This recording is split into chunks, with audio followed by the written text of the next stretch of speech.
ఇప్పుడు కేంద్రం నుంచి ఏదో ఒకటి తెప్పిస్తామన్నారు. కేంద్రం నుంచి ఎంత వచ్చిందో మీరు చూసారు. కేంద్రం నుంచి ఏముంది అసలు? బడ్జెట్లో జీరో. 19 సార్లు పోతే అపాయింట్మెంట్ లేదు ఎవరికి, పవన్ కళ్యాణ్ గారికి. అవునా? ఆయన మోదీ ఎప్పుడు వచ్చినా కూడా మోదీ గారు బలకరిస్తున్నారు. హిమాలయాలకు వెళ్తావా ఏంటి, కాషాయం వేసుకొని తెగ తిరుగుతున్నావు అని చెప్పేసి. అంటే వాళ్ళకు ఒక ఎత్తుగడ ఉంది. ఇప్పుడు నాకు తెలిసి పవన్ కళ్యాణ్ గారు ఈ కూటమిలో ఉన్నది చంద్రబాబు నాయుడు గారు లేకపోతే పురంధరేశ్వరి గారు, పవన్ కళ్యాణ్ గారు ఈ రాష్ట్రాన్ని బాగు చేయడం కోసం కాదు. ఆయన డిప్యూటీ సీఎం ప్రోటోకాల్లో ఉండి కాషాయం ధరించి సనాతన ధర్మం అనే ఒక అన్ని కప్పుకొని ఆ వేషాలు వేసుకొని అటు కేరళ అటు తమిళనాడు ఈ 2 రాష్ట్రాల్లో బీజేపీ లేదు కాబట్టి అక్కడ కూడా ఏమైనా సినిమా యాక్టర్లు ఉంటే మీరు కూడా వెళ్ళి ఫ్రెండ్షిప్ పెంచుకొని సనాతన ధర్మం అక్కడ చాలా గుళ్ళు ఉన్నాయి, మీరు వెళ్ళి అక్కడ ప్రార్థన చేయండి, మీరు ఏదో విధంగా చాప కింద నీరులాగా అక్కడ దూరండి, నెక్స్ట్ ఎలక్షన్స్ వస్తున్నాయి అని చెప్పారు. ఆయన పోయి వచ్చిన తర్వాత అమిత్ షా వెళ్ళాడు నిన్న. అమిత్ షా వెళ్ళిన తర్వాత నీకు హిందీ భాష అక్కడ మాకు అవసరం లేదని స్టాలినే హస్ టేకెన్ ఎ డెసిషన్. మా మీద రుద్దబాకండి ఉత్తరాది అంశాలన్నీ కూడా. మీరు డీలిమిటేషన్ ఒకటి తీసుకొస్తున్నారు. అక్కడ డీలిమిటేషన్ తీసుకొస్తే మద్రాసులో ఉన్నటువంటి ఎంపీ సీట్లన్నీ పోతాయి, నంబర్ ఆఫ్ సీట్స్ రెడ్యూస్ అవుతాయి, ఏపీలో రెడ్యూస్ అవుతాయి. ఏపీలో ఇక్కడ చంద్రబాబు నాయుడు గారు మాట్లాడరు, కర్ణాటకలో సిద్ధరామయ్య మాట్లాడాడు, తమిళనాడు కేరళలో వాళ్ళు మాట్లాడతారు. పాలిటిక్స్ ఎవరో తెలియదు అనుకోకండి. 1951, 1961, 1971 తర్వాత 73 తర్వాత రీఆర్గనైజేషన్ లేదా డీలిమిటేషన్ చేయటం ఈ దేశంలో మానేశారు. ఎందుకంటే ఇందిరమ్మ చెప్పినట్టుగా 1 or none, ఒకళ్ళు తప్ప ఎక్కువ పిల్లలను పుట్టించదంటే సౌత్ ఇండియా మొత్తం పాటించింది, నార్త్ ఇండియా మొత్తం కూడా హెవీగా కనుక్కుంటూ వెళ్ళిపోయారు. ఇప్పుడు క్రైసిస్ లో ఉంది కదా అది. ఇప్పుడు నీకు అదే పిల్లలే క్రైసిస్ గా ఉండి జనాభా క్రైసిస్ ఉంటే పార్లమెంట్ మొత్తం వాళ్ళు నిండిపోతారు. సౌత్ ఇండియా నుంచి ఏముండదు. అంటే సౌత్ ఇండియాని ఇండియా మ్యాప్ నుంచి కట్ చేయదలుచుకున్నారా? మీరు ఇండియా మ్యాప్ చూపించగలిగితే మన దేశం ఇప్పుడు చూపించండి. 7 sisters ఇండియా మ్యాప్ ఇలా వచ్చి ఇలా తిరిగిన తర్వాత 7 రాష్ట్రాలు ఉన్నటువంటి 60 kilometerల స్ట్రిప్ అది కానీ కట్ చేస్తే 7 రాష్ట్రాలు భారతదేశం చెల్లిపోతాయి. 7 రాష్ట్రాలు సిక్కిం, హిమాలయ ప్రదేశ్, అరుణాచల్ ప్రదేశ్, మేఘాలయ, ఇవన్నీ అస్సాం, ఇవన్నీ కూడా వెళ్ళిపోతాయి. అక్కడ ఎవడైనా కానీ ప్రయత్నం చేసి సీరియస్గా ఈ 20 kilometerల దూరాన్ని ఎవడైనా సరే ఆక్రమిస్తే నీకు 7 రాష్ట్రాలు బయటికి వెళ్ళిపోతాయి. ఇప్పుడు సౌత్ ఇండియా 4-5 రాష్ట్రాలు, ఆంధ్రప్రదేశ్, హైదరాబాద్, తెలంగాణ, చెన్నై, కేరళ అండ్ కర్ణాటక, ఈ 5 కానీ మీరు తప్పిస్తున్నట్టున్నారు. తప్పిస్తే అక్కడ ఒక 7 ఇక్కడ ఒక 5 12 రాష్ట్రాలు పోయినాయి. 29లో 12 పోతే ఏమున్నాయండి? ఇంకో 17 ఉన్నాయి. 17లో మీరు వెళ్తారా జనాభాను పెట్టుకొని? ఒకవేళ ఇలాంటి ఉద్యమాలు వస్తే ఎవరు రెస్పాన్సిబుల్ అండి? భారతదేశ నైసర్గిక స్వరూపం తెలియనటువంటి రాజకీయ నాయకులు. నేను చెప్తున్నాను, డాక్టర్ బాబాసాహెబ్ అంబేద్కర్ చెప్పినట్టుగా ఎన్నుకునే మీ ఎమ్మెల్యే కానీ మీ ఎంపీ కానీ ఏమై ఉండాలంటే మీ నియోజకవర్గ సరిహద్దులు తెలిసినటువంటి వాడై ఉండాలి. మీ రాజ్యం పట్ల, మీ రాష్ట్రం పట్ల, మీ దేశం పట్ల పూర్తి అవగాహన కలిగినట్టు ఉండాలి, లేకపోతే నేర్చుకోవాలి. Where is the training for MPs? Where is the training for MLAs? మీరు ఎందుకు ముసలిలో ఒకసారి ఐఏఎస్ ఐపీఎస్ వచ్చిన తర్వాత వాడిని ప్రతి 6 నెలలకి వాడిని రిటైర్డ్ అయ్యేంత వరకు ఎందుకు ట్రైనింగ్ ఇస్తారు? He has to update. He has to update in the administration. వాడి కోసం కొత్తగా వస్తున్నటువంటి సరళీకరణ విధానాలు కానీ, లేకపోతే ఉద్యమాలు కానీ, లేకపోతే అనేకమైన ప్రజా అభిప్రాయాలు కానీ, నిరసనలు కానీ, వీటన్నింటిని అర్థం చేసుకోవడం కోసం వాడికి ఒక ట్రైనింగ్ క్యాంప్ ఇస్తారు. Where is the camp for MPs? MPs అంటే ఏరు ముద్రగాళ్ళండి, ఎమ్మెల్యేలు అందరూ కూడా ఏరు ముద్రగాళ్ళ.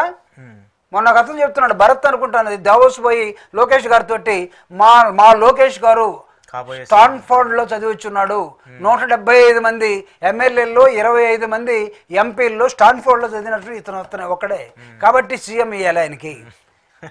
డాక్టర్ బాబాసాహెబ్ అంబేద్కర్ స్టాన్ఫోర్డ్ లో చదివితే సీఎం అవుతాడని, లండన్ లో చదివితే ముఖ్యమంత్రి అవుతాడని, ప్రధానమంత్రి అవుతాడు ఎక్కడ చెప్పలేదండి. చెప్పలేదు.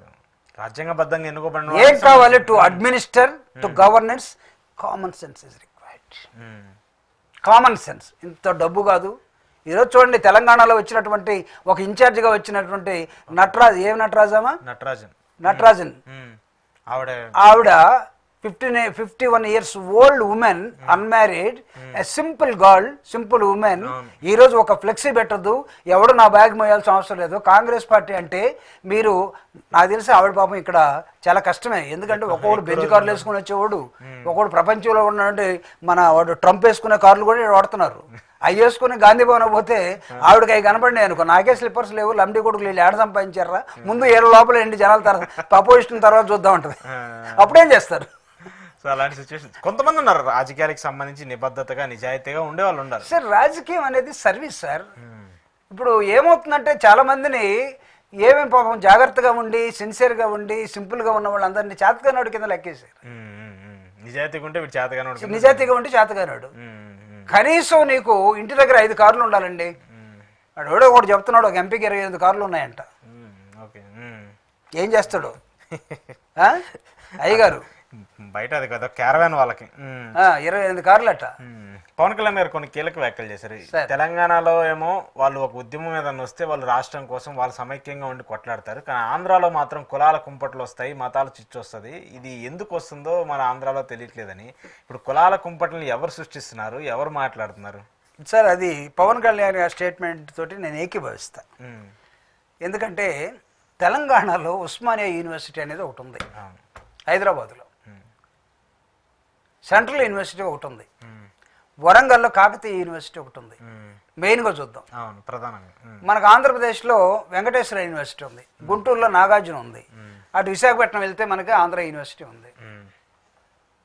ఇక్కడ తెలంగాణలో ఉద్యమాలు ఎందుకు వస్తాయి అని అంటే, ఇది తెలంగాణ ప్రాంతం ఒక ఉద్యమాల గడ్డగా శ్రీకాకుళం నుంచి వచ్చినటువంటి నక్సల్బరీ అనే ఒక ఉద్యమం అది సిరిసిల్ల జగిత్యాల రైతాంగ పోరాటాల దాకా వెళ్ళింది, దున్నేవాడిదే భూమి అనే దాకా వెళ్ళింది. కానీ అక్కడ అలాంటి ఉద్యమాలు మనకి అక్కడ వెంకటేశ్వర యూనివర్సిటీలో కానీ నాగార్జున యూనివర్సిటీలో కానీ కనపడవు. నీకు సెంట్రల్ యూనివర్సిటీలో లేకపోతే ఉస్మానియా యూనివర్సిటీలో ప్రొఫెసర్స్ ఒక ఆలోచన విధానంతో ఉంటారు, వాళ్ళు ప్రోగ్రెసివ్గా ఉంటారు. ఫర్ ఎగ్జాంపుల్ మీరు హరగోపాలను తీసుకోండి, లేకపోతే కోదండరామని తీసుకోండి, లేకపోతే బాలగోపాలను తీసుకోండి, లేకపోతే XYZ అని తీసుకోండి. వాళ్ళు ఒక సిద్ధాంతాన్ని కలిగి అక్కడ ఉన్నటువంటి స్టూడెంట్స్కి ప్రోగ్రెసివ్గా ఎలా ఉండాలి, డెవలప్మెంటల్గా ఎలా ఉండాలి, సమాజ నిర్మాణం కోసం భారత రాజ్యాంగం ఇచ్చినటువంటి అంబేద్కర్ రాసిన రాజ్యాంగాన్ని ఏ విధంగా ఇంప్లిమెంట్ చేయాలి, ఇంప్లిమెంట్ చేసేలో ఉన్నటువంటి భారతదేశానికి స్వతంత్రం అనే పేరు వచ్చింది, కానీ ఉన్న కష్టాలు ఏంటి, ప్రపంచ దేశాల్లో ఇన్ఫ్లుయెన్స్ ఏంటి, యూరోప్ ఉద్యమాలు ఏంటి, రష్యా ఉద్యమం ఏంటి, చైనా విప్లవం ఏంటి, వియత్నాం విప్లవం ఏంటి, జపాన్ విప్లవం ఏంటి, ఇవన్నీ ప్రొఫెసర్స్ చెప్తారు. ఈ ప్రొఫెసర్స్కి స్టూడెంట్ ఏమవుతాడంటే వాడు నేర్చుకోవటం కోసం ప్రొఫెసర్ స్టూడెంట్ అనుసంధానమై తిరుగుతూ ఉంటారు. కులం ఉండదు ఇక్కడ, ప్రాంతం కూడా ఉండదు. అంటే ప్రొఫెసర్ దగ్గర ఇంకా నేర్చుకోవటం కోసం నీకు ఆంధ్ర యూనివర్సిటీ పోతే ఏమవుతుందండి? ఆంధ్ర యూనివర్సిటీ పోతే ప్రొఫెసర్ని వాడు స్టూడెంట్ ఏమంటాడంటే, వీడు ప్రొఫెసర్ పోస్ట్కి ఎలా వచ్చాడో మనకు తెలియదంటారా? ప్రొఫెసర్ ముందే సామాజిక వర్గాలు అన్నీ వస్తాయి, అక్కడ అన్నీ వస్తాయి. తర్వాత మెస్లోకి పోతారు. సారీ వాళ్ళు ఎవరైనా అనుకుంటే నేనేం చేయలేదు. మెస్లోకి పోయిన తర్వాత మెస్లో ఇడ్లీలో సాంబార్ తక్కువైతే ఆ ఇడ్లీ ప్లేట్ ఇలా ఇసిరేస్తాడు. అక్కడ వంట ఉండేవాడు సర్వ్ చేసేవాడు ఆశ్చర్యపోడు స్టూడెంట్, వీడి MA. ఇడ్లీ మీద కోపం, స్టూడెంట్ మీద కోపం, సిద్ధాంతం మీద నీకు ఎక్కడుంది? కాబట్టి నీకు ఆంధ్రలో కనపడేది పాపం పవన్ కళ్యాణ్ అనుకున్నట్టుగా సిద్ధాంతాలు లేనటువంటి, ఏ భావాలు లేనటువంటి, ఏ ఆలోచన విధానం లేనటువంటి విద్యార్థులు యూనివర్సిటీలు అక్కడ కనపడతాయి. ఇక్కడ ఒక మార్పు కోసం సిద్ధంగా ఉన్నటువంటి ఇంతకు ముందు, ఇప్పుడు ఏడు కూడా అది పోయిందిలేండి పెద్ద